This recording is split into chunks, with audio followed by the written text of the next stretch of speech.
সাইরাম। কেমন আছেন সবাই? আশা করছি সবাই খুব ভালো আছেন, সুস্থ আছেন।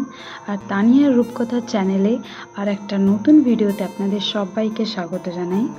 তো আজ রবিবার সন্ধ্যাবেলা একটু বাইরে বেরিয়েছিলাম।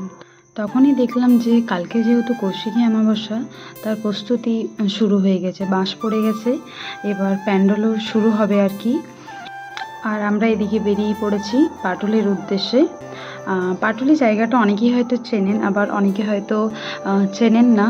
তো যারা চেনেন গিয়েছেন তাদের জন্য তো ঠিক আছে, আর যারা যাননি বা চেনেন না তারা একটু ওয়েট করে যান, আমি কিছুক্ষণের মধ্যে আপনাদেরকে জায়গাটা দেখাবো। আর আমার এটা সেকেন্ড টাইম যাওয়া। এর আগেও আমি গিয়েছি, কিন্তু কি বলুন তো, তখন তো ভ্লগ করতাম না, তো সেইভাবে সব ক্লিপগুলো নেওয়া হয়নি। তো যাই হোক, আজকে যাচ্ছি, আজকে পুরো জায়গাটা আপনাদেরকে দেখাবো। এর আগের দিন যখন আমি গিয়েছিলাম তখন সেইভাবে পুরোটা ঘোরা হয়নি। আর আমার পাটুলিটা আমার বাড়ির থেকে একদমই সামনে, বাইকে গেলে ওই মিনিট 5 মতো লাগে, বা খুব জোর হয়তো 5 থেকে 7 মিনিট লাগে, এর বেশি আর লাগে না। চলুন, দেখতে দেখতে আমরা প্রায় চলে এসেছি। এই যে গিয়েই হামলে পড়েছি ফাস্টফুড সেন্টারে। আর এখানে আমি ট্রাই করেছিলাম, নিয়েছিলাম একটা চিকেন চপ, আর একটা কি আইটেম ছিল জানি না, আমার বর নিয়ে এসেছিলো। তো যাই হোক, খেয়েছিলাম, মোটামুটি বানিয়েছিল, খুব একটা খারাপও বানায়নি, আবার খুব একটা ভালোও বানায়নি, মোটামুটি বানিয়েছিল। তো এখানে খাওয়ার পর আমরা আবার গিয়েছিলাম পাটুলি ভাসমান বাজারে। আগের দিন আমি গিয়েছিলাম, আমি আগের ব্লগে ভিডিও দিয়েছিলাম। এখানে ওই এক কাকু আছেন, যিনি কিনা মশলা চা বানান, তো সেটা ট্রাই করতে, অন্য একটা ফ্লেভারের চা ট্রাই করতে আমি আসলে ওখানে গিয়েছিলাম। এর আগের দিন আমি ট্রাই করেছিলাম আমের চাটা, আর আজকে আমি ট্রাই করব লঙ্কার চাটা। তো দেখা যাক লঙ্কার চাটা কেমন হয়।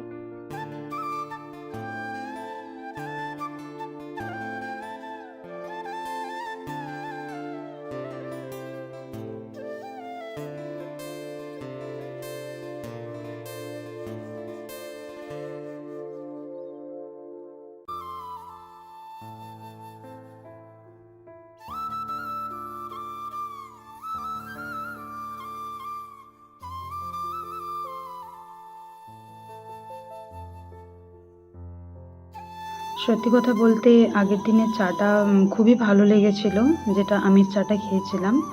আর আজকে লঙ্কার চাটাও ভালো ছিল। লঙ্কার চা মানে এটা নয় যে লঙ্কা দিয়ে বানাই, ঠিক আছে, আমি প্রসেসিংটা তোমাদের দেখালাম। তো যাই হোক, আমার আজকের চাটা খুব একটা ভালো লাগেনি। তার কারণ হচ্ছে এটাই যে এই লঙ্কার চাটাতে না ফ্লেভারের জন্য ধনে পাতা দিয়েছিল, তো ধনে পাতার স্মেল আমি একদমই নিতে পারি না, যার কারণে আমি আজকে চাটা খেতে পারিনি। চাটা ভালো ছিল, কিন্তু ধনে পাতার স্মেলটার কারণেই আমি চাটা খেতে পারিনি। তো যাই হোক, ওখান থেকে বেরিয়ে এবার আমরা ঢুকেছিলাম পাটুলি। পাটুলির মেন অ্যাট্রাকশান, পাটুলির মধ্যে ভাসমান বাজারটাও পড়ে আর এই লোকেশনটাও পড়ে। তো যাই হোক, এখানে প্রত্যেক দিন মানুষ সন্ধ্যাবেলা বসার জন্য যায়, আর জায়গাটাও বসার জন্য একদম পারফেক্ট।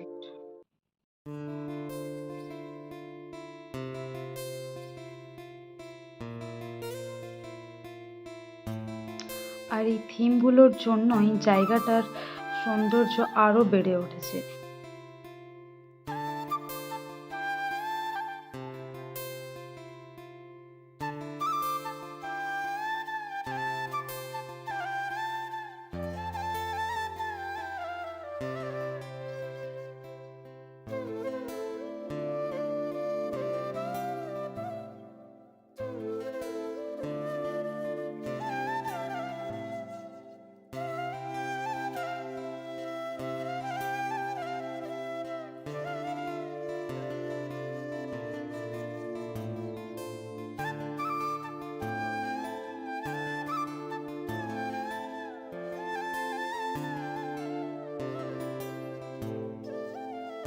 আর রবিবার এখানে ভিড়টা এতটা পরিমাণে থাকে না যে এখানে বসারও জায়গা থাকে না, ভিড়টা সেই লেভেলেরই হয়। কারণ কি বলুন তো, রবিবারটাই তো সবার ছুটির দিন, আর সেই দিন সবাই একটু চায় একটু রিল্যাক্স থাকতে, একটু আড্ডা দিতে।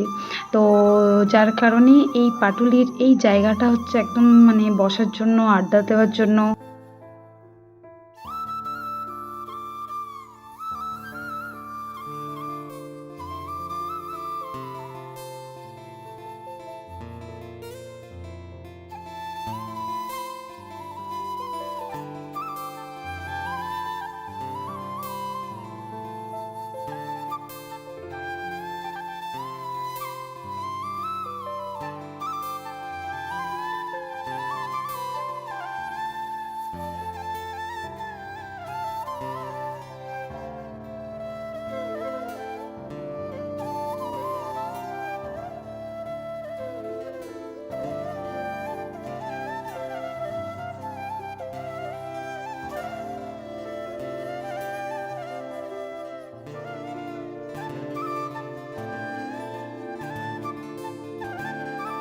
আর এটা হলো ব্যাক সাইডটা, মানে পেছনের দিকটা। এখানে লেকটাতে গিয়ে এত সুন্দর হাওয়া দিচ্ছিল না, যে ওই ঠান্ডা হাওয়াটা ছেড়ে উঠে আসতে ইচ্ছে করছিল না।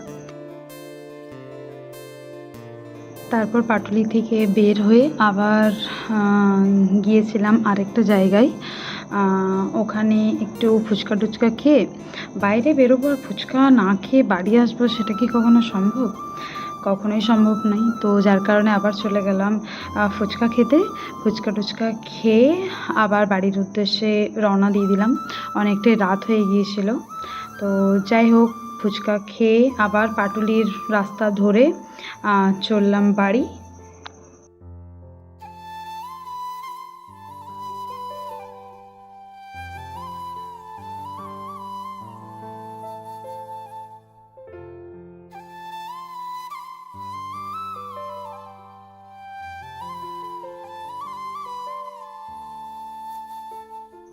সপ্তাহের বাকি দিনগুলোতে কি মনে হয় জানেন তো, রবিবারটা কখন আসবে কখন আসবে। আর যখনই আসে এত জলদি কেটে যায় যে মানে কিছু বুঝতেই পারি না কীভাবে সারাটা দিন পেরিয়ে গেল, কীভাবে কি হলো কিছু বোঝাই যায় না। আর বাকি দিনগুলো, সময়গুলো যেন বেরোতেই চায় না। আর এদিকে বাড়ি ঢুকে দেখলাম প্যান্ডেলও প্রায় হয়ে গেছে। কালকের যেহেতু কৌশিকী অমাবস্যা, তার জন্য প্যান্ডেলও প্রায় রেডি। আজকের মতো তাহলে আসি, আবারও দেখা হবে অন্য একটা নতুন ব্লগে। ভালো থাকবেন, সুস্থ থাকবেন।